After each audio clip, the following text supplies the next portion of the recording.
Sorry, that sounded a little harsh, didn't it? That's me being an instructor again. Good evening. My name's Scott Nelson. I'm the Dean of Health Professions, or an acting Dean of Health Professions here at Texas Southmost College, but the important role I play tonight is I'm also the director of the EMS program. The students you see before you have been working diligently, and it's especially appropriate today, they've been sweating hard, as you can see from the heat outside.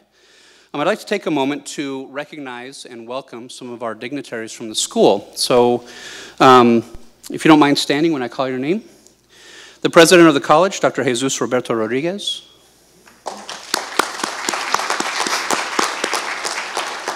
Our vice president of instruction, Dr. Joanna Kyle.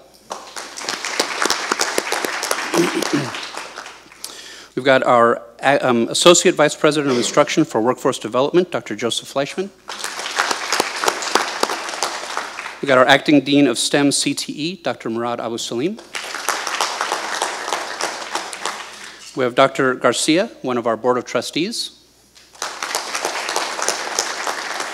And I'd like to thank the rest of the board of trustees, Ms. Adela Garza, Mr. Trey Mendez, Ruben Herrera, Dr. Gallegos, Art Rendon, and Dr. Tony Zavaleta, who were unable to join us this evening. I'm going to open with a poem. So this is the time when you get to see the paramedics cry.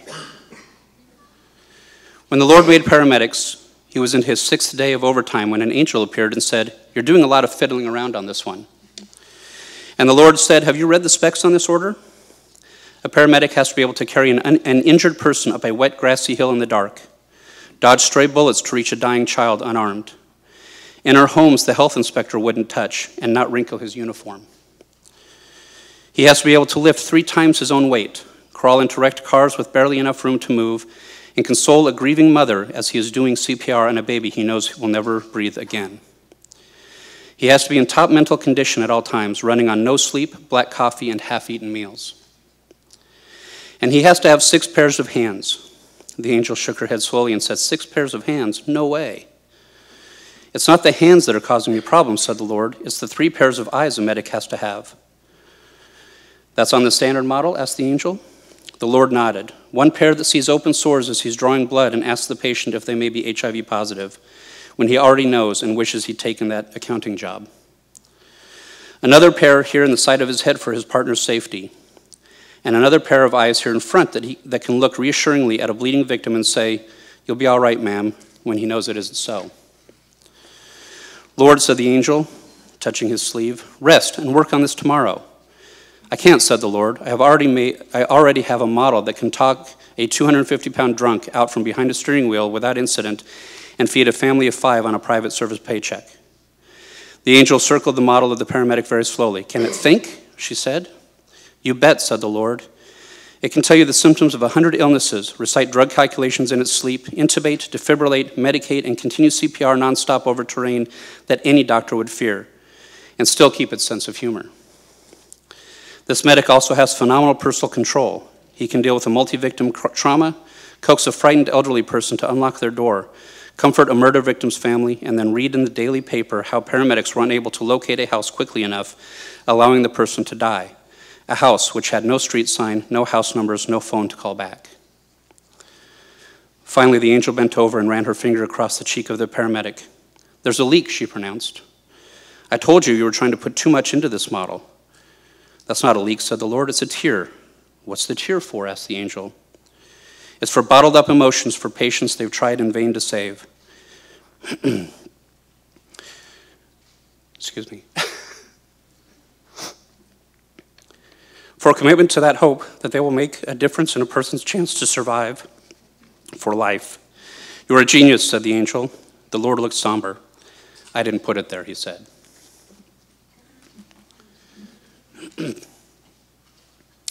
So some of you have met me, not everyone has. I've been a paramedic for just about 28 years. I started my career in the Denver area, high volume trauma system, had the chance to be in the same seat that these students are today. They're embarking on a career that's difficult, but let me tell you how they got where they are now. So starting in in the fall of 2016, these students came to us with, in some cases, no medical knowledge, and went through our first semester, which is an EMT Basic. From EMT Basic, they went through 4 semesters of a very rigorous program. And people ask me all the time, oh, paramedic school can't be that hard. I have a bachelor's degree in business. I have part of a master's degree. I never, ever, ever want to go back through paramedic school. It's the toughest thing I've ever done. It's the toughest test I've ever taken, and it's the most rewarding career I can ever imagine anyone having. So along with all that time, your students have spent a great deal of time away from home. They were away from home tending to patients. So part of this program is classroom, of course. There's some laboratory time where we practice on mannequins, when sometimes they practice on each other. But we want them to master skills before they go out into the field. We want them to master ventilating a patient, breathing for them before they go to the operating room. We want them to have a good feel, because it's hard to master this one. We want them to have a good feel for delivering babies. And I'm sure if I ask them right now to show me hands, how many people feel comfortable delivering babies? Exactly. None of them. There's one person, and she's not working on an ambulance. So it's definitely something that we consider an honor and a privilege. And I thank you for allowing us to take all of this time with your family members. It's tough. They've missed birthdays. They've missed parties. They haven't missed Christmas because they're students, but once they become paramedics, they might miss a Christmas or two.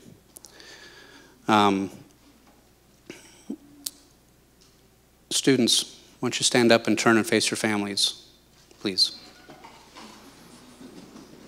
Give them a round of applause for putting up with you.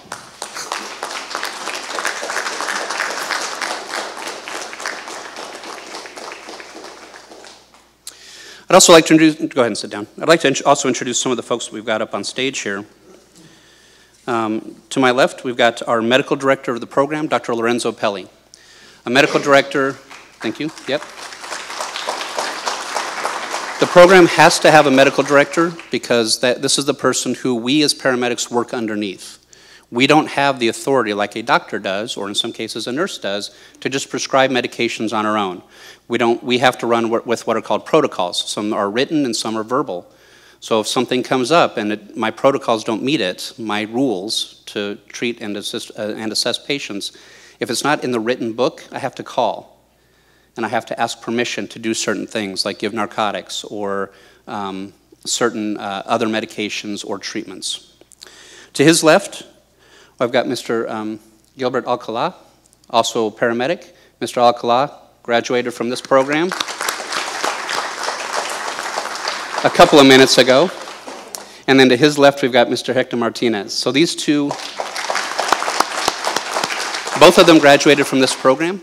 So we've got alumni running the show here. Mr. Alcala is also our clinical coordinator, but also faculty. So they see him in a couple of different roles. Clinical coordinator, I want to point out the lack of hair on my head. That's what he should look like. So he's been able to maintain this because he's not ripping his hair out every day with clinical coordination issues, but he's got it down to a science. At this point, I'd like to bring Dr. Pelli up to the mic to say a few words.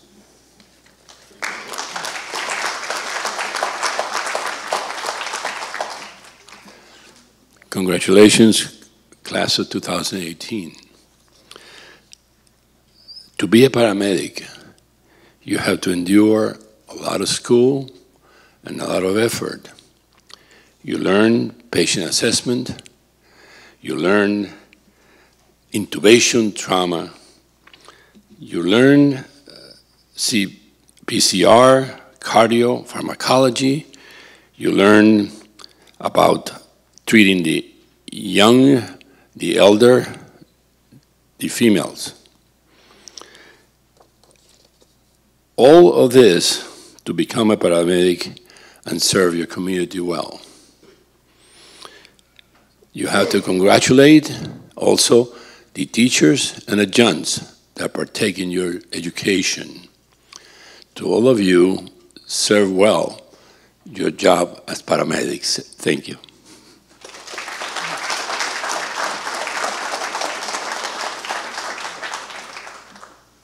Thank you, Dr. Pelly. For those that have worked with him before, that's the shortest speech he's ever given.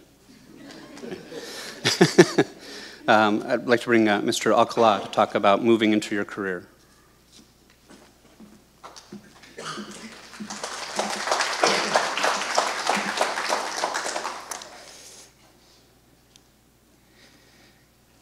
Let me get this set up here, guys. Give me a quick second.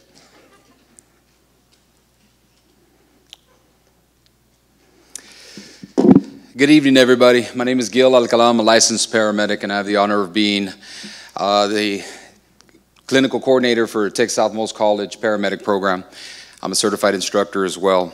I'd like to talk to y'all a little bit about what's going on with this cohort here that we're so proud of. When I first met the students of cohort 6, the future was undecided. The air was filled with anticipation of the unknown, anxiety, and a lot of nervous laughter. But as we settled into and got to know each other, it became apparent that this was a set of students who possessed talent, intelligence, and an eagerness to serve their community.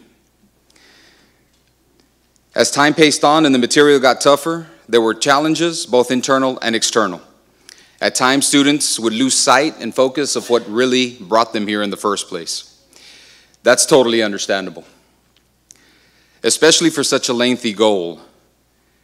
Well, as you know, our students are not perfect little angels, so we three took it upon ourselves to become their mentors as well as their instructors. And sometimes we would give them advice, and sometimes they would take that advice, and sometimes they wouldn't. Sometimes it would take a couple of months to set in, sometimes it would take a year and a half to set in. But we talked, we laughed, we grunted, we rolled our eyes, and yes, sometimes we even cried. But eventually we would get to the root of the problem and begin with all our might to help them get recentered and refocused. Whether that was giving them good and relevant advice or simply allowing the student to search their soul and come up with the perfect solution to their own problem.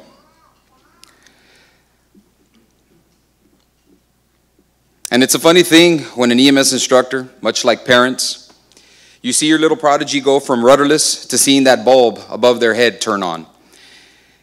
And there's a beam of light in their eyes. And all of a sudden, they're able to take their instruction, their reading of their book, put together a thought process, grow that information into knowledge, which allows them to make rational, informative decisions when it comes to stabilizing and sometimes saving the sick and injured of our community. These critical thinking skills, which have matured greatly in these special graduates,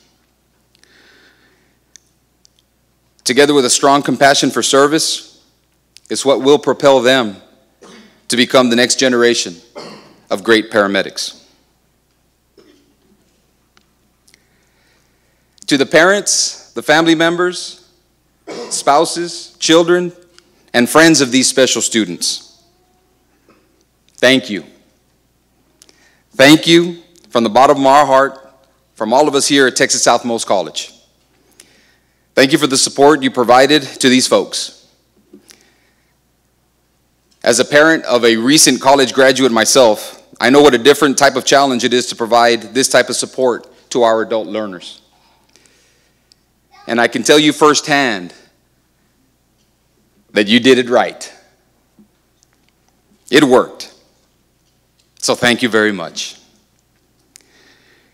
To my fellow faculty members, Mr. Nelson and Mr. Martinez, Dr. Pelly, thank you. Thank you for your patience, your diligence, your intuition, and hard working in helping prepare these students.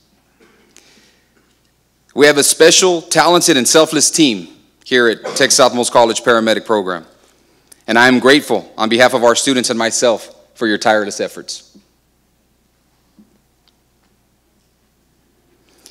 Students, it has been my distinct pleasure to be your instructor and clinical coordinator for these last 5 semesters. You are uniquely talented and motivated. You all have different dreams and goals for your newfound careers. Some want to go on to BPAs, some doctors, some flight medics, some firefighters, but all have the hearts of paramedics. For this and much, much more, you are well prepared. We've gone through a lot this semester, and you've persevered, conquered, and succeeded. And now on to pass your NREMT so that y'all can get to work. Please remember, students, that you should never stop learning, never stop progressing, never stop caring, and never forget that the reason our EMS field exists is to be in the service of our fellow man. Godspeed. Congratulations.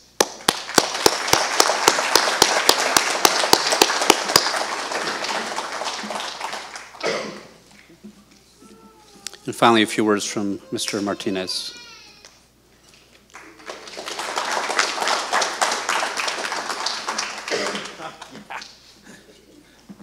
It's just a few, I promise.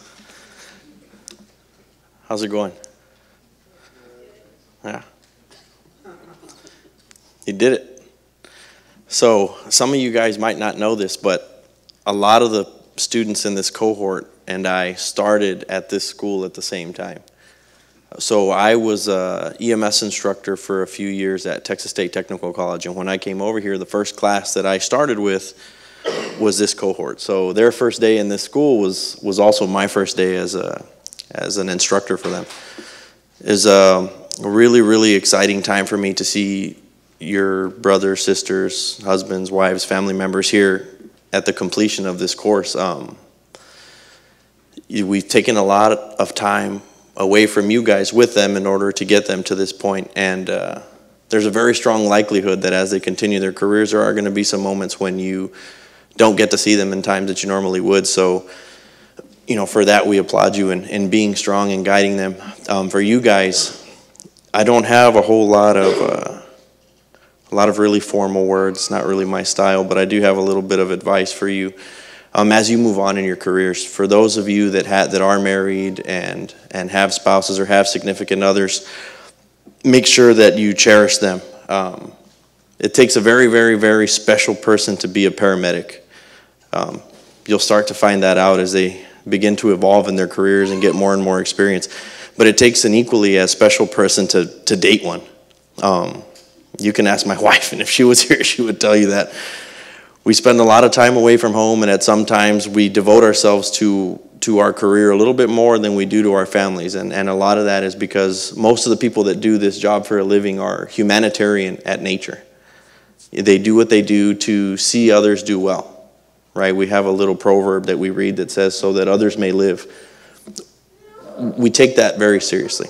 I know I do, and it's really exciting to me to see all of you guys come full circle.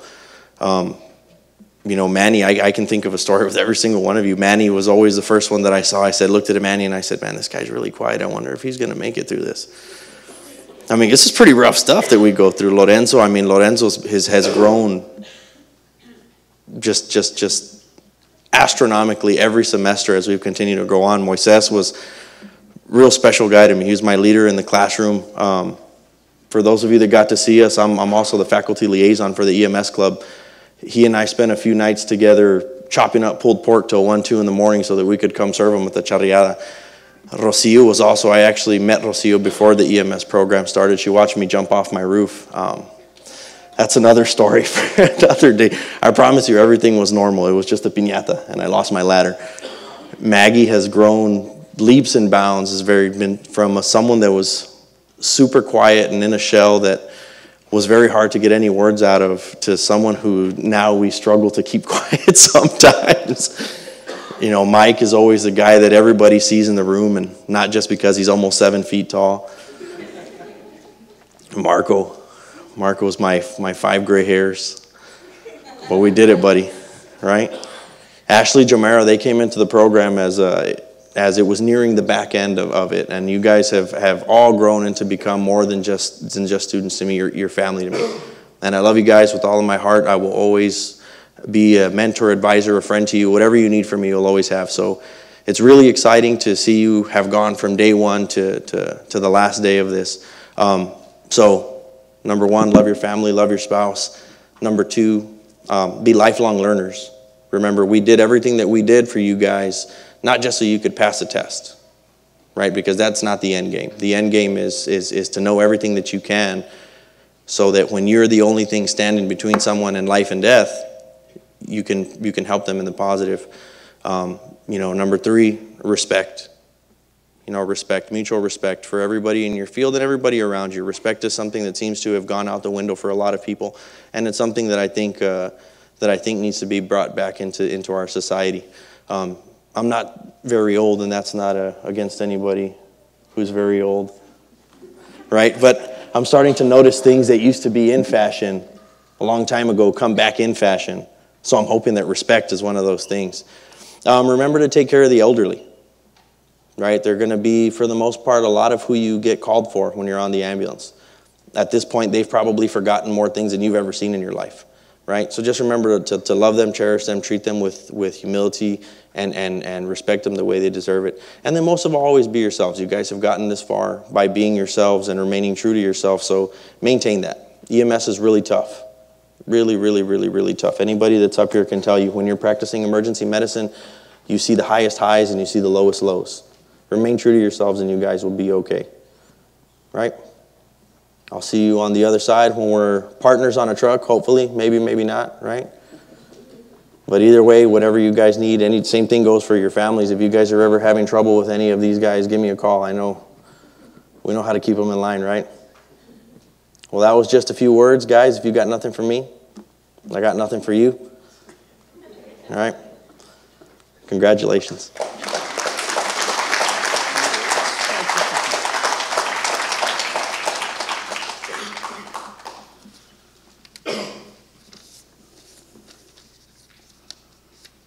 Thank you all. I do want to point out in your program, you'll see that there are 12 names of graduates this evening. 3 were unable to join us, Mr. Mark Cherami, Ms. Diana Garcia, and Mr. Javier Reyna. I think 2 of them are working, so they couldn't make it here this evening. But now I'd like to bring up the graduates to pin them. So what we're going to do is we're going to call their name. They're going to come up across the stage. They'll be pinned by Mr. Alcala and or Mr. Martinez, and then we'll do a photograph. So everyone's welcome to shoot a quick picture if you'd like. And then once the last person has been photographed, we'll bring everybody up for a group photo. And we'll give you all a couple minutes if you want to take a photograph of that. So I'm going to start off with Mr. Emmanuel Cordova.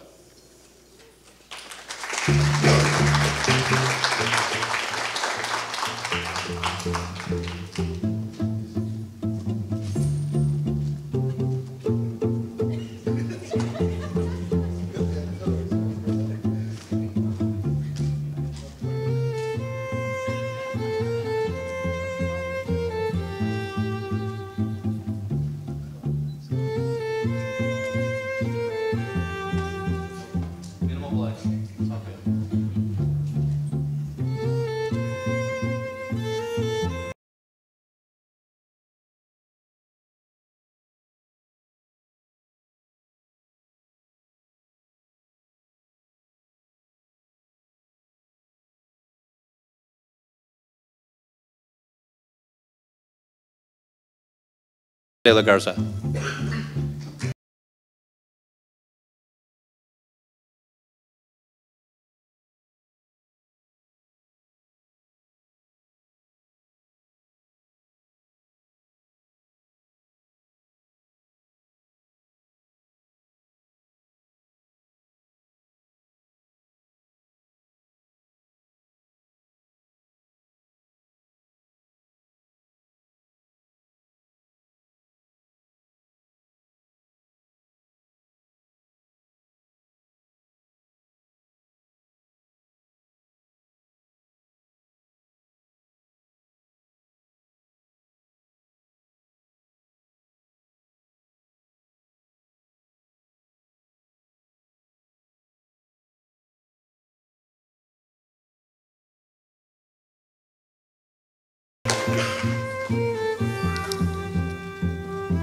Mr. Moises Garcia.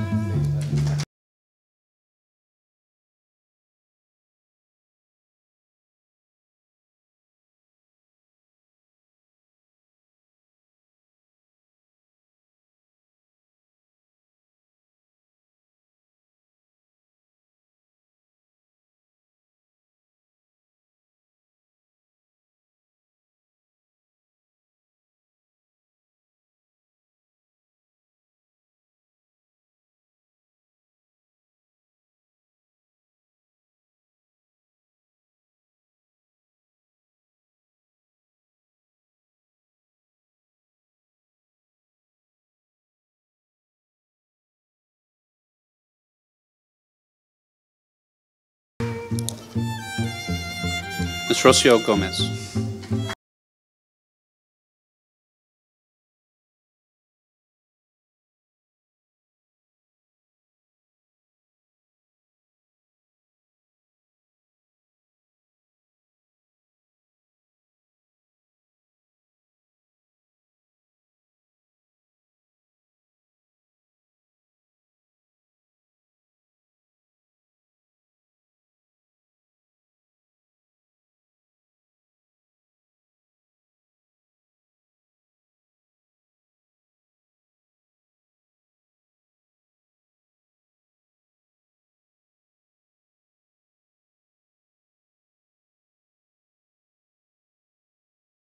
Magnolia Gonzalez.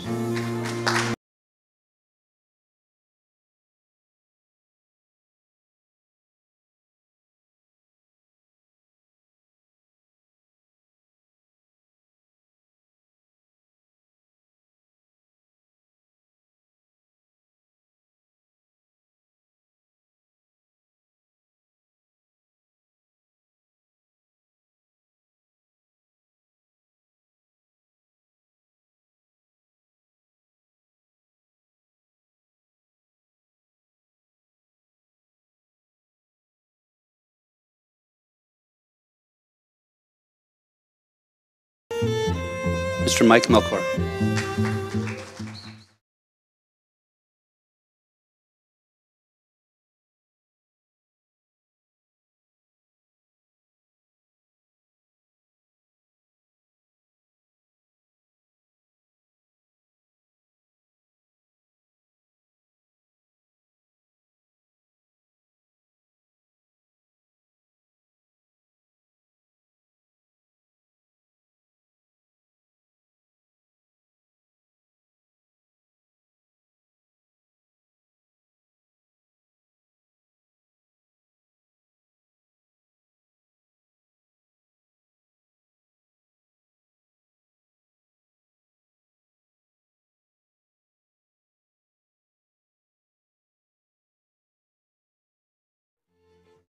Mr. Marco Rodriguez.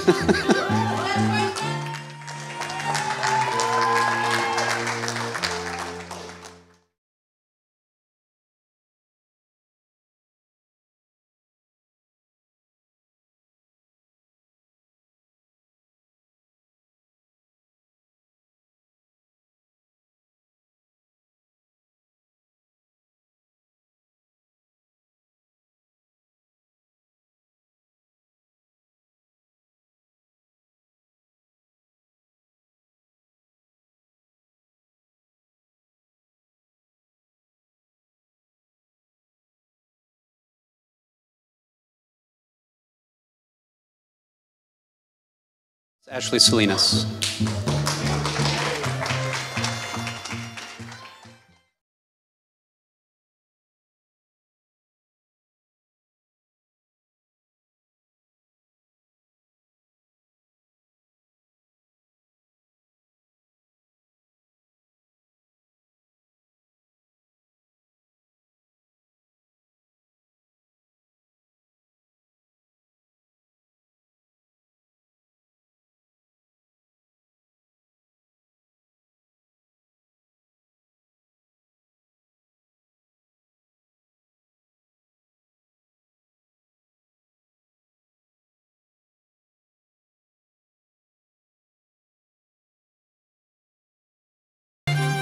And finally, Ms. Jamara Weatherby.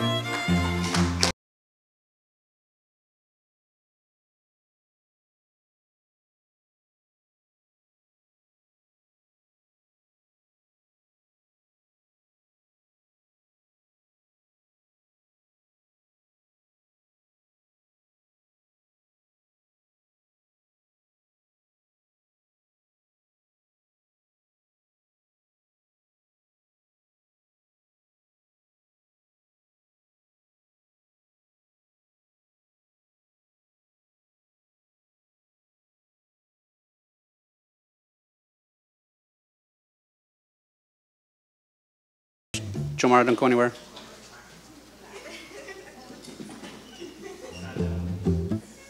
So we're going to listen to the very important man in the orange shirt. He's going to line us up.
part of making this happen is the use of our local facilities. We've got hospitals that we work with. We've got ambulance service companies that we work with. Brownsville Fire Department, Port Isabel EMS, Los Fresnos EMS, South Texas Emergency Care Foundation in Harlingen, Valley Baptist Medical Center in Brownsville, Valley Baptist Medical Center in Harlingen, and Valley Regional Medical Center. Without their support, it actually is impossible to run a program like this because we have to have a place that is willing to allow our students in and to practice these skills. So we thank them all for that. I would ask all of, in the blue folders that everyone received, there are 3 things. There is a certificate of completion. There is a copy of the EMT oath suitable for framing, and some information that the students will need in order to sign up for and take their National Registry exam. They are required to do this very soon. They have 30 days to take this test. So we need them to do that. Yes? Okay. In the meantime, Frank, do you have the oath?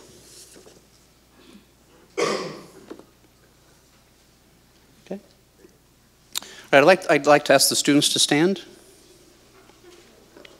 If there are any other EMTs or paramedics in the room, I'd like to ask you to stand as well.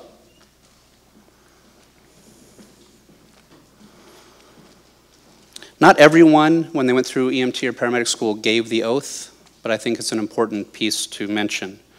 This was written by a doctor named Charles Gillespie and was adopted by the National Association of EMTs in 1978. It's based loosely on the Hippocratic Oath. So if you'd face me, raise your right hand and repeat after me. I guess I should do it off that because if I do it off my paper, I'm going to mess it up. So, be it pledged as an emergency medical technician, I will honor the physical and judicial laws of God and man.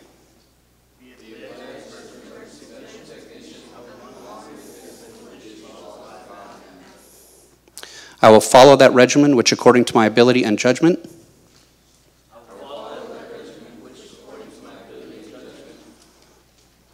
I consider for the benefit of patients and abstain from whatever is deleterious and mischievous, nor shall I suggest any such counsel.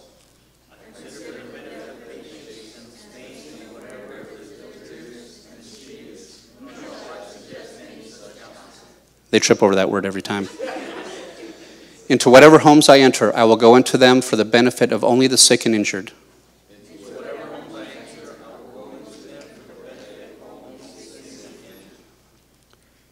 Never revealing what I see or hear in the lives of men unless required by law.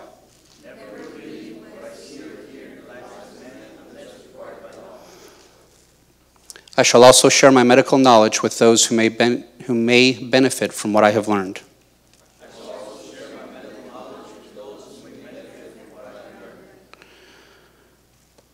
I will serve unselfishly and continuously in order to help make a better world for all mankind.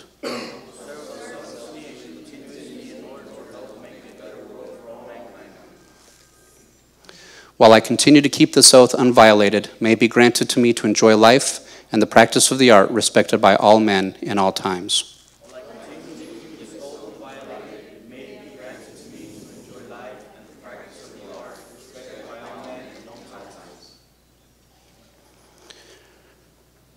Should I trespass or violate this oath, may the reverse be my lot, so help me God.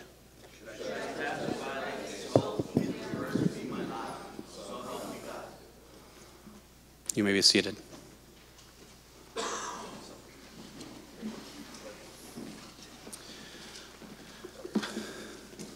Now you've heard quite a bit from your instructors for the last 5 semesters and then again tonight. So I'm going to leave you with one last piece of advice.